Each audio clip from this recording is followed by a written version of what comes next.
Bismillahirrahmanirrahim. Assalamualaikum warahmatullahi wabarakatuh. Alhamdulillahirabbil alamin wa bihi nasta'in ala umurid dunya waddin. Wassalatu wassalamu ala asyrafil anbiya'i wal mursalin nabiyyina Muhammad wa ala alihi wa sahbihi ajmain wa man ihtada bihuda wattaba'a atharahu ila yaumiddin, amma ba'd. Ayyuhal ikhwah wal akhwat, kaum muslimin wal muslimat rahimani wa rahimakumullah. Kita lanjutkan kajian kita pada pembahasan Kitabus Siyam, hadis-hadis tentang puasa dalam Sahih Bukhari, sebagai bekal bagi kita menyongsong bulan suci Ramadan. Mudah-mudahan Allah Subhanahu wa taala mempertemukan kita dengan bulan Ramadan. Kita telah sampai pada hadis yang ke-889. Bismillahirrahmanirrahim. An Ibni Umar radhiyallahu anhuma, dari sahabat Ibnu Umar, yakni Abdullah bin Umar Ibnul Khattab. Kunyah beliau Abu Abdurrahman. Semoga Allah meridhai keduanya.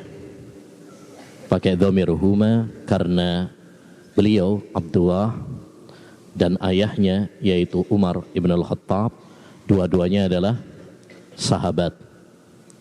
Qala, beliau mengatakan, sami'tu Rasulullah sallallahu alaihi wasallam, saya mendengar Rasulullah sallallahu alaihi wasallam bersabda. Dan sami'tu dalam ilmu mustalah hadis termasuk lafaz ada yang paling tinggi. Ya, sami'tu itu termasuk lafaz ada, penyampaian hadis yang paling tinggi, yang paling kuat dibandingkan dengan yang lain. Misalkan haddasana atau ahbarona, yang paling tinggi adalah apa? Sami'tu, karena berarti dia mendengar secara langsung. Taib, secara langsung pribadi. Rasulullah aku mendengar Rasulullah SAW bersabda, idza ra'aitumuhu fasumu, jika kalian melihatnya yakni hilal awal Ramadan, fasumu, maka berpuasalah. Wa idza ra'aitumuhu fa'aftiru, dan jika kalian melihat hilal yakni hilal bulan Syawal, fa'aftiru, maka Idul Fitrilah, ya, berbukalah. Fa in ghumma alaikum, jika terhalangi oleh kalian sehingga kalian tidak bisa melihat hilal karena mendung, ya, karena hujan dan sebagainya, faqduru lahu, maka perkirakanlah. Taib, atau dalam makna yang lain persempitlah, atau dalam riwayat yang lain sempurnakanlah. Dan ini yang lebih tepat, karena dalam riwayat yang lain fa'aqbilu iqdata sya'bana salasin, sempurnakanlah Sya'ban menjadi 30 ya hari. Hadis ini ayyuhal ikhwah menunjukkan kepada kita bahwa untuk menentukan awal Ramadan dan menentukan awal Syawal ditentukan dengan apa? Ru'yatul hilal. Ru'yatul hilal, melihat hilal. Hilal artinya adalah tanda awal masuknya bulan. Ya, dan itu diketahui oleh orang-orang yang mengerti tentang masalah bulan. Ya. Dan untuk menentukan awal Ramadan dan awal Syawal ada dua cara dalam syariat Islam. Yang pertama adalah dengan ru'yah, dan ini yang disebutkan oleh Nabi sallallahu alaihi wasallam dalam hadis yang mulia ini. Idza ra'aitumuhu fasumu wa idza ra'aitumuhu fa'aftiru, jika kalian melihatnya. Jadi patokannya adalah dengan melihat, ru'yah basariyah, baik secara langsung dengan mata atau dengan alat. Ya, sekarang ada alat pembesar, ya, teropong atau sejenisnya, bisa juga. Taib. Yang kedua adalah cara yang kedua adalah ikmal. Ikmal artinya menggenapkan bulan menjadi 30 hari. Sya'ban digenapkan jadi 30 hari. Atau Ramadan digenapkan menjadi 30 hari. Kapan itu? Kalau tidak terlihat hilal. Mungkin karena mendung atau hujan atau memang tidak terlihat. Maka ya digenapkan menjadi 30 hari. Jadi dalam agama Islam penetapan puasa, penetapan hari raya Idul Fitri hanya ada 2 cara. Selain itu tidak ada. Ya seperti ya penetapan dengan ilmu hisab misalkan, ini tidak ada dalilnya. Ya bahkan para ulama telah menukil ijma, kesepakatan bahwa tidak boleh menetapkan awal Ramadan atau awal Idul Fitri, Syawal itu dengan ilmu hisab. Ya, dengan ilmu hisab. Kenapa demikian? Karena pertama Nabi SAW sudah menentukan metodenya. Ya, metodenya, yaitu hanya 2 cara. Metode ru'yah dan metode ikmal. Metode ru'yatul hilal dan yang kedua adalah metode menggenapkan menjadi 30 hari. Selain itu berarti takalluf, ya, memberatkan diri. Padahal agama Islam ini agama yang mudah. Yuridu Allahu bikumul yusra, Allah menginginkan kemudahan bagi kalian. Tidak boleh bagi kita bertele-tele memberatkan diri kita. Halakal mutanatti'un, binasalah orang-orang yang ya bertele-tele. Yang kedua, karena ilmu hisab adalah ilmu yang tidak yakin. Ilmu yang tidak yakin. Artinya ya kadang hisab satu ahli falak dengan ahli falak yang lain juga apa? Berbeda-beda. Sehingga mana yang menjadi patokan? Ya, tidak ada yang bisa menjadi patokan. Yang menjadi patokan adalah dikembalikan kepada syariat. Sebagaimana kaidah dalam fikih, al-yaqinu la yazulu bisyak. Sesuatu yang yakin tidak hilang dengan keraguan. Ya, dengan keraguan. Jadi, ya, penetapan awal Ramadan dan penetapan ya Idul Fitri ini hanya dengan 2 cara, ru'yatul hilal dan yang kedua adalah dengan apa? Ya, dengan ikmal. Sya'ban menjadi 30 hari atau Ramadan menjadi 30 hari.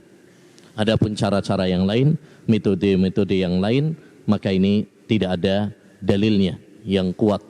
Ya, tidak ada dalilnya yang kuat ya sesuai kesepakatan para ulama. Alhamdulillah, Islam adalah agama yang mudah. Ad-dinu yusrun. Agama Islam ini adalah agama yang mudah. Ya, dan ini yang berlaku di zaman Nabi, di zaman para sahabat dan di zaman para salafus saleh.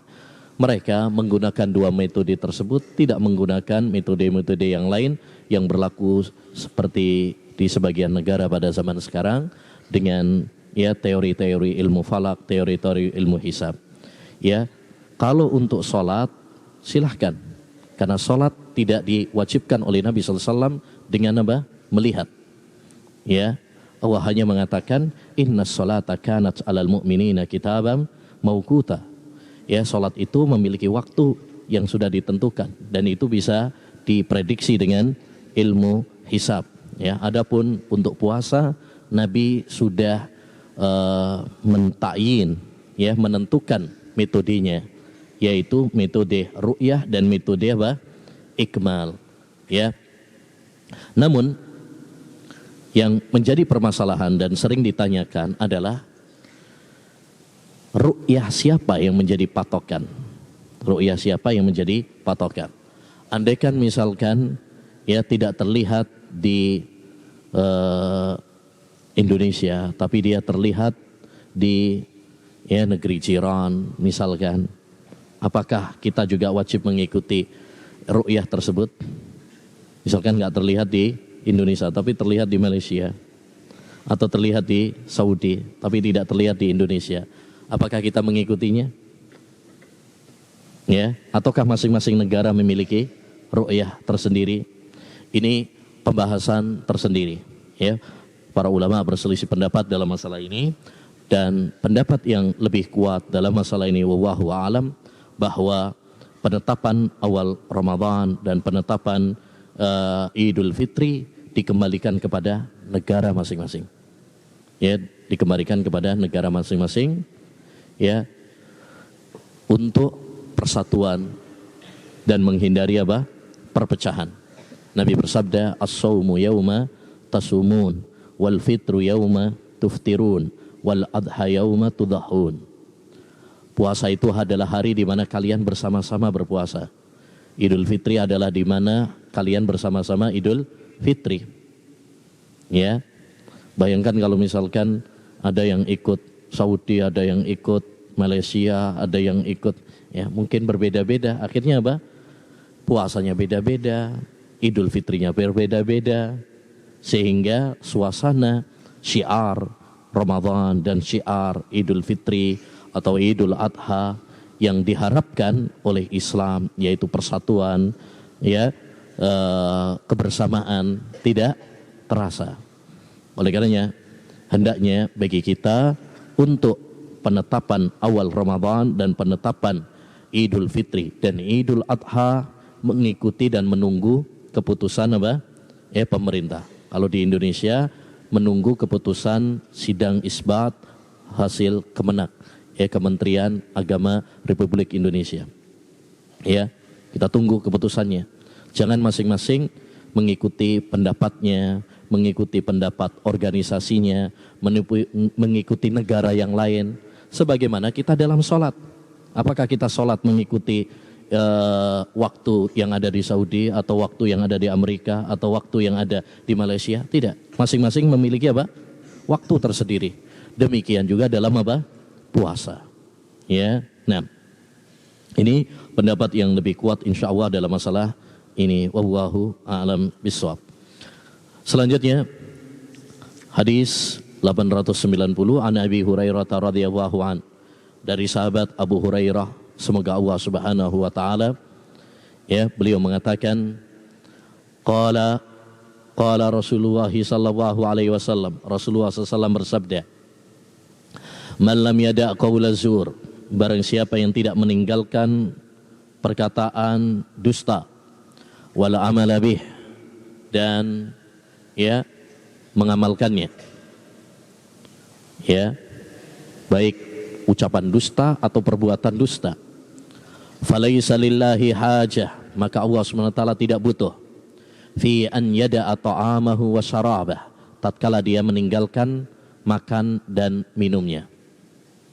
Yani ketika orang yang berpuasa dia meninggalkan makan, meninggalkan minum, dia lapar, haus, tapi tidak meninggalkan ucapan dusta, ucapan kotor, maka Allah SWT tidak butuh puasanya. Ya, tidak butuh puasanya. Taib, hadis ini menunjukkan kepada kita, ayyuhal ikhwah, tentang hakikat ibadah puasa. Ibadah puasa bukan cuma sekedar apa? Menahan, ya, diri dari makan dan minum. Bukan cuma supaya kita lapar dan haus. Bukan itu tujuan dari ibadah puasa. Puasa yang sesungguhnya adalah menahan seluruh anggota tubuh kita dari hal-hal yang diharamkan oleh Allah Subhanahu wa taala. Menahan mata kita dari melihat yang haram, menahan telinga kita dari mendengar yang haram, ya, menahan lisan kita dari ucapan-ucapan yang kotor. Ini baru namanya apa? Puasa level tinggi. Kalau cuma puasa hanya sekedar menahan makan dan menahan minum, banyak orang yang bisa. Orang-orang awam banyak yang bisa. Ini levelnya orang-orang awam. Ya, tapi kalau kita ingin puasa level tinggi, puasa yang sesungguhnya, ya, maka hendaknya bagi kita tahu tujuan dan hakikat dari ibadah puasa. Ya, tujuan dari ibadah puasa adalah meraih ketakwaan. Sebagaimana Allah Subhanahu wa taala berfirman, ya ayyuhalladzina amanu kutiba alaikumusiyam kama kutiba alal ladzina min qablikum la'allakum tattaqun. Wahai orang-orang yang berpuasa, wahai orang-orang yang beriman, diwajibkan kepada kalian puasa sebagaimana diwajibkan kepada umat-umat sebelum kalian. Apa tujuannya? La'allakum tattaqun, agar kalian bertakwa. Ini tujuannya. Ini tujuan kita berpuasa. Ini alasan kenapa kita berpuasa, yaitu agar kita apa? Bertakwa kepada Allah Subhanahu wa taala. Ya, jadi puasa bukan rutinitas setahun sekali yang datang dan berlalu begitu saja. Enggak. Puasa yang sesungguhnya adalah puasa yang membentuk karakter pada diri kita, yang merubah perilaku kita sehingga kita menjadi hamba yang lebih baik setelah puasa Ramadan. Ya. Seperti dalam hadis ini, siapa yang berpuasa tapi dia tidak meninggalkan ucapan dusta, ucapan kotor, maka Allah nggak butuh. Tatkala dia nggak makan, nggak minum, Allah nggak butuh. Kenapa? Karena dia tidak mengerti tentang hakikat ibadah puasa yang sesungguhnya. Bukan berarti, perhatikan, bukan berarti kalau ada orang puasa kemudian dia berdusta, batal puasanya. Ya. Jumhur ulama mengatakan bahwasanya dusta, ghibah, namimah itu tidak membatalkan puasa. Tidak membatalkan puasa. Bahkan kata Imam Ahmad, andaikan ghibah itu membatalkan puasa, batal semuanya ya puasa kita. Karena hampir semua kita terjerumus di dalam apa? Ghibah. Jarang yang selamat dari ghibah. Hanya kata Imam Ahmad, andaikan ghibah itu membatalkan puasa, ya, batal semuanya. Hampir nggak ada yang selamat. Ya. Tapi ya, orang yang berpuasa kemudian dia berdusta, berkurang pahala puasanya. Tidak sempurna ya puasanya. Ya. Nah, walaupun memang ada sebagian para ulama berpendapat seperti Sufyan Ats-Tsauri, Mujahid mengatakan bahwasanya dusta dan ghibah itu membatalkan puasa. Tapi jumhur ulama, mayoritas ulama mengatakan apa? Tidak membatalkan. Tapi inti dari hadis ini adalah bahwa puasa itu mentarbiyah kita, mendidik kita. Bukan cuma sekedar supaya kita lapar dan haus. Tetapi puasa mentarbiyah kita, mendidik kita agar kita menjadi lebih baik setelah puasa. Ya, akhlak kita menjadi lebih baik. Ya, tutur kata kita menjadi lebih baik. Ya, perbuatan kita, tingkah laku kita menjadi lebih baik. Jadi puasa bukan cuma sekedar rutinitas saja, ritual saja, tidak. Tetapi ada maksud, ada tujuan, ada hikmah, ada manfaat yang diinginkan oleh Allah Subhanahu wa taala.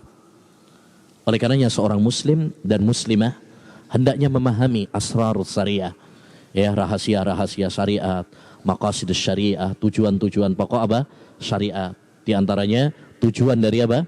Puasa ini. Hendaknya kita faham. Ya. Baik. Intinya hadis ini menjelaskan kepada kita bahwa orang yang berpuasa hendaknya menghindari apa? Dusta, ucapan-ucapan yang kotor, harus menjaga lisannya, harus menjaga telinganya, harus menjaga pandangannya. Jabir bin Abdullah pernah mengatakan, "Idza sumta falyasum sam'uka wa basaruka." Kalau kamu puasa, hendaknya pendengaran dan penglihatanmu juga apa? Berpuasa. Bukan perutnya saja yang berpuasa, tapi pendengaran, penglihatan juga ikut apa? Berpuasa. Ya. Demikian juga wada'il maharim wal kadhib wal ghibah. Tinggalkan hal-hal yang diharamkan oleh Allah Subhanahu wa taala. Ya. Nah,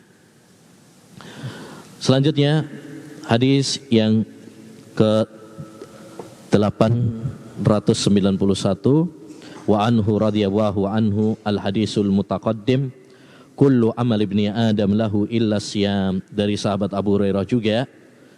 Dan hadis ini telah berlalu bahwa Nabi SAW bersabda, setiap anak Adam, setiap amalan anak Adam itu untuknya. Jadi ada bagian untuk anak Adam. Illa siyam fa innahu li, kecuali puasa. Kecuali puasa, maka itu murni untuk Allah Subhanahu wa taala. wa ana ajzi bihi, dan sayalah yang akan membalasnya. Ya, sayalah yang akan membalasnya. Wa qala fi akhirih, di akhir hadis Nabi mengatakan, lis-shaimi farhatan, bagi orang yang berpuasa ada dua kebahagiaan, kegembiraan. Yafrahuhuma, yang menyenangkan orang yang berpuasa. Yang pertama, idza aftara fariha, kalau dia berbuka. Ya, ketika berbuka puasa itu kan senang banget ya. Walaupun cuma es teh sama gorengan itu aja sudah nikmat sekali. Ya, wa idza laqiya rabbahu fariha bisaumi. Yang kedua, itu tadi di dunia ya, kegembiraan di dunia.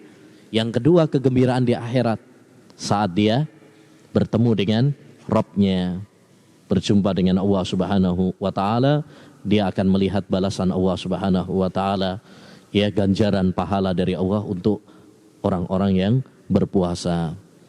Taib. Hadis ini menunjukkan kepada kita tentang keutamaan puasa ya, di mana Allah Subhanahu wa taala yang akan membalasnya tanpa batas. Karena Allah sendiri yang akan membalasnya. Dan di sini menunjukkan keutamaan puasa. Kenapa sampai Nabi SAW mengatakan fa innahu li? Ya, sampai Allah mengatakan dalam hadis qudsinya ini, puasa itu untukku. Bukankah semua ibadah adalah untuk Allah Subhanahu wa taala? Ya, tapi kenapa puasa dikhususkan oleh Allah Subhanahu wa taala?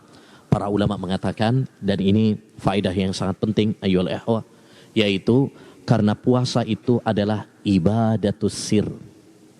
Ibadah apa? Yang sifatnya sir, rahasia antara seorang hamba dengan Allah Subhanahu wa taala. Antum misalkan puasa, kan enggak kelihatan. Siapa yang tahu kalau antum puasa? Kan enggak ada tulisannya, saya lagi puasa nih. Kan enggak ada. Ya, itu adalah apa? Rahasia antara seorang hamba dengan Allah Subhanahu wa taala. Dan inilah ayyuhal ikhwah, rahasia kelezatan manisnya iman yang dirasakan oleh para salafus saleh. Kita mungkin sholat seperti para salaf juga sholat. Kita juga berpuasa seperti halnya mereka juga apa? Berpuasa. Kita mungkin sedekah seperti halnya mereka sedekah. Tapi kenapa mereka merasakan lezatnya iman, merasakan manisnya iman yang jarang kita rasakan hari-hari ini? Ya, sebabnya adalah karena para ulama salaf sangat perhatian dengan ibadatus sir. Ibadah yang sifatnya apa? Rahasia. Zubair bin Awam pernah mengatakan, man istata'a minkum ya an takuna lahu khabi'atun min amalin falyaf'al. Barang siapa di antara kalian yang bisa memiliki amalan rahasia yang enggak diketahui oleh istrinya, yang enggak diketahui oleh anaknya, lakukanlah. Kenapa? Karena orang ketika dia melakukan amalan yang sifatnya rahasia, menunjukkan apa? Keikhlasan dia. Semakin tersembunyi semakin apa? Ikhlas. Semakin rahasia semakin ikhlas. Ya, di antara amalan-amalan rahasia, ikhwan, satu misalkan apa? Amalan-amalan hati. Amalan-amalan hati. Karena yang tahu hati kita ya hanya Allah Subhanahu wa taala dan diri kita. Kita tahu ya. Adapun orang-orang enggak tahu tentang isi hati kita. Ya, walaupun mereka membelah dada kita, mereka enggak tahu isi hati kita. Yang kedua juga diantaranya adalah sholat malam. Ya, sholat malam. Saat yang lain terlelap apa? Tidur. Ya, diantara juga adalah ya istighfar. Ya, kita menyendiri, mohon ampun kepada Allah Subhanahu wa taala ya di tempat yang sunyi, enggak ada yang melihat. Makanya dalam hadis tentang 7 golongan itu apa? Wa rajulun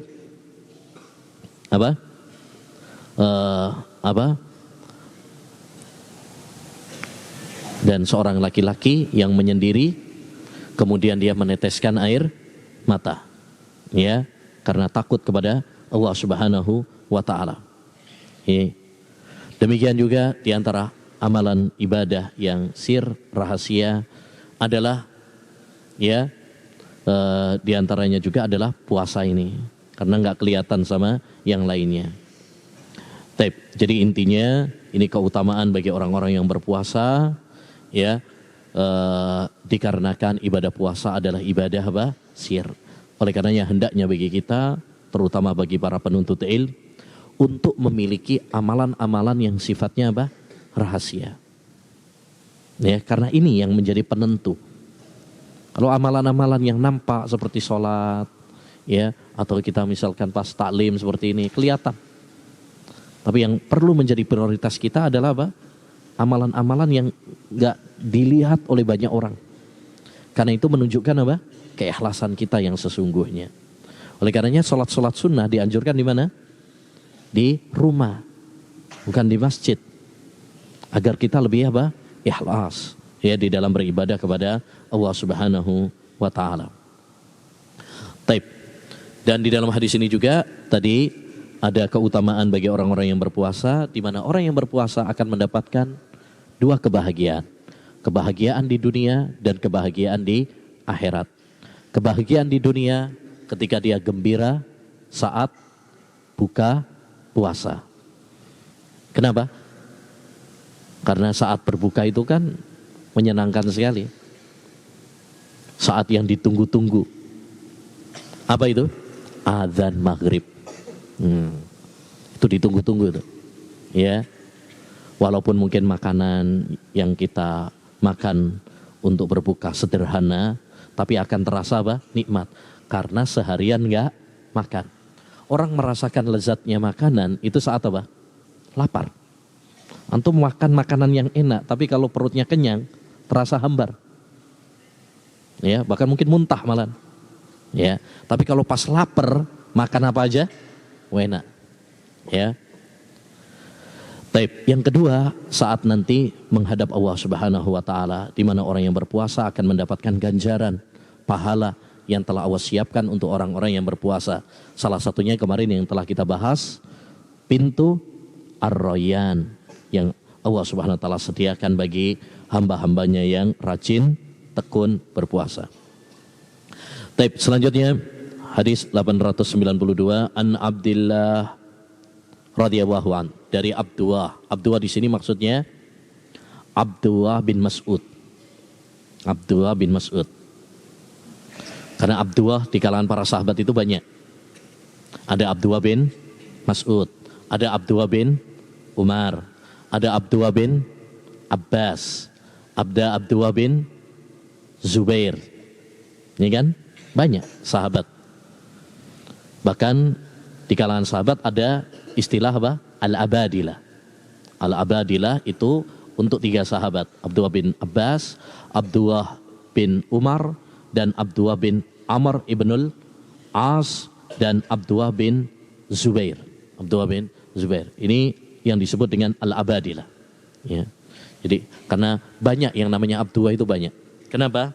Karena Abdullah itu nama yang paling dicintai oleh Allah Subhanahu wa taala. Sebagaimana dalam hadis, ahabbul asma'i ila Allah Abdullah wa Abdur Rahman. Nama yang paling dicintai oleh Allah Subhanahu wa taala itu adalah Abdullah dan Abdurrahman. Ini nama yang paling bagus. Ya. Sayangnya kadang kita sudah nama bagus-bagus tapi panggilannya Dul gitu aja. Nah, udah bagus-bagus dia namanya Abdullah, antum panggil Dul gitu aja. Ya. Nah. Jadi ini Abdullah, ya, Abdullah ini nama yang paling bagus. Demikian juga Abdurrahman karena namanya disandarkan kepada nama Allah Subhanahu wa taala. Taib. Beliau mengatakan, dari mana kita tahu bahwa ini adalah Abdullah bin Mas'ud? Diketahui dari rawi sebelumnya. Jadi kalau antum pengen tahu ini Abdullah bin Umar, ini apakah Abdullah bin Mas'ud, itu dengan mengetahui rawi yang sebelumnya. Rawi sebelumnya ini muridnya siapa? Kalau dia muridnya Abdullah bin Mas'ud berarti ya itu adalah Abdullah bin Mas'ud. Kalau dia adalah muridnya Abdullah bin Umar berarti Abdullah bin Umar. Demikian seterusnya. Qala, beliau mengatakan, kunna ma'an Nabi sallallahu alaihi wasallam, kami pernah bersama Nabi sallallahu alaihi wasallam. Faqal, Lalu Nabi SAW mengatakan, man istata'al ba'ata falyatazawwaj. Ya, dalam riwayat yang lain, ya ma'syarasy syabab, wahai para pemuda. Ya, yang diajak bicara adalah anak-anak muda. Kenapa? Karena anak-anak muda ini yang bergelora syahwatnya. Ya, yang bergelora syahwatnya. Anak muda itu umur berapa? Mulai balik sampai, ada yang mengatakan sampai 30, ada yang mengatakan sampai 40. Ya. Kayak antum ini masih muda ya. Belum nyampe 30. Nah, saya juga masih muda. Ikut pendapat yang kedua.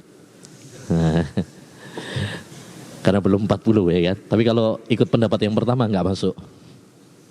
Taib. Ini intinya ada dua pendapat tentang waktu muda itu. Ada yang mengatakan umur 5 balik sampai 30 tahun. Ada yang mengatakan mulai balik sampai 40 tahun. Wahai anak-anak muda, kenapa yang diajak bicara adalah anak-anak muda? Karena anak-anak muda syahwatnya sedang melonjaknya, bergelora. Makanya tantangan anak muda ya di saat-saat muda adalah masalah syahwat. Masalah syahwat. Makanya kenakalan remaja ya terutama hubungan interaksi antara laki dengan perempuan, pacaran, pelecehan seksual dan sebagainya rata-rata terjadi di kalangan anak-anak muda. Nakal-nakalnya itu ya di masa-masa muda. Kenapa? Karena syahwatnya sedang bergelora, puncak-puncaknya. Ya. Nah, oleh karenanya hendaknya bagi kita terutama antum yang masih muda ya untuk menjaga diri. Ya, menjaga diri agar syahwat kita tidak mengantarkan kita kepada hal-hal yang dimurkai oleh Allah Subhanahu wa taala.